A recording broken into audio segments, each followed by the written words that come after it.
My phone is currently at 49% right now. I'm going to see if I can actually last one whole day with just 49%, and my microphone is actually plugged in right here. I guess I am back up and running. So in case the front-facing camera does not perform well enough, I will switch to the rear-facing or the rear cameras, either record in 1080p or 4K. We will have to see how today goes. Just did online pickup for lunch, and I'm actually going to be headed to Starbucks as well because I slept a little too much today, so currently have a headache. Ordered a tall hot chocolate and then picking up Togos from across the street. Once again, I'm going to be making today's vlog all on the front-facing camera. Hopefully there's not too much shake and I can actually see my own head now. If it's still not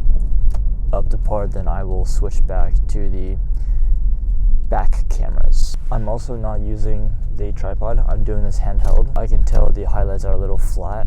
They're a little soft. Not too sure why that's the case. At least it's not as blown out and as sharp as the front-facing camera on the 7 Plus. We will just have to see how today's video goes, and I'm actually pretty excited to see what the results are.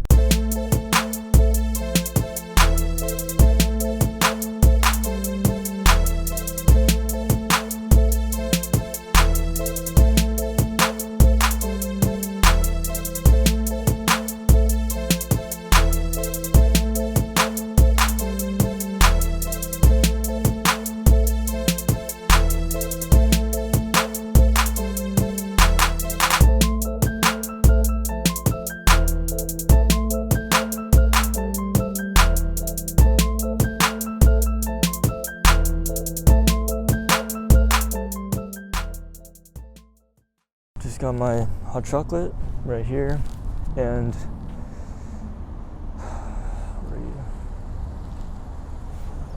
waiting for this car to back into the spot. Burning the clutch though. Just got the hot chocolate. Now I'm heading over to Togos across the street, which is right behind me in that plaza right there. Wow, it is so much easier using the front-facing camera. And now I have to stop the video because I got only one hand and I can't unlock my door.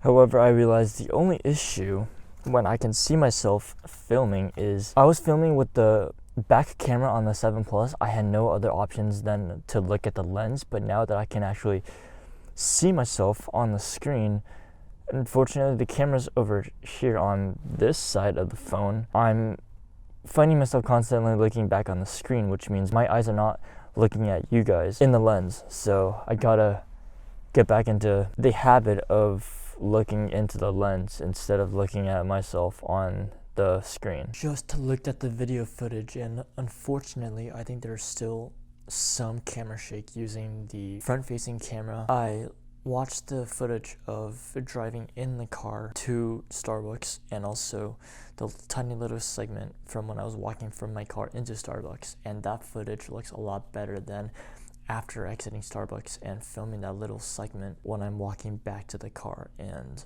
stopping the video to retrieve my keys. But I'm gonna stick with this just for today. I think what I'm gonna do is still record with the back cameras, record in wide angle mode. I feel like that may work because there wasn't really a lot of shake with the back camera, if any.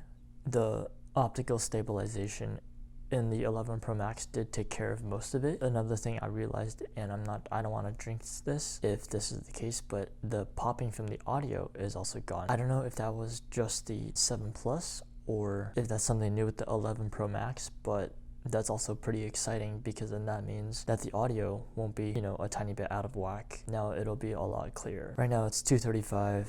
We have to go pick up my sibling at around 4:20ish. Oh wait, but I'm going to be the one driving, which means I can't film anything because the parent is uptight about me filming while driving. So that's not gonna happen.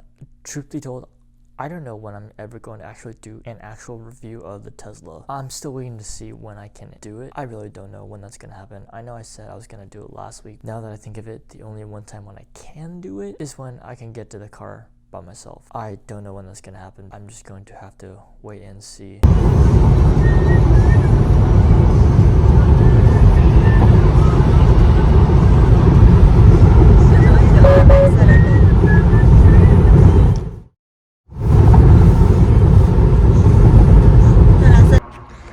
We're outside of Paris Baguette. It's right there. And literally the HDR is insane.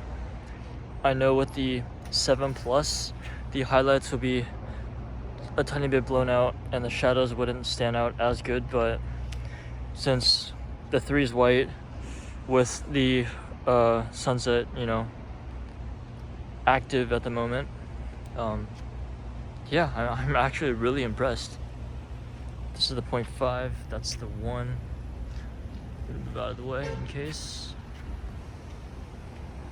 Yeah, I'm really impressed. Alright, this is with the Smart HDR turned off. But even so, the highlights are not blown out. Shadows are actually amazing. Yeah, I'm actually very impressed with the 11 Pro Max's the optics in the Pro Max. Honestly, I can't tell the difference between non-smart HDR and HDR.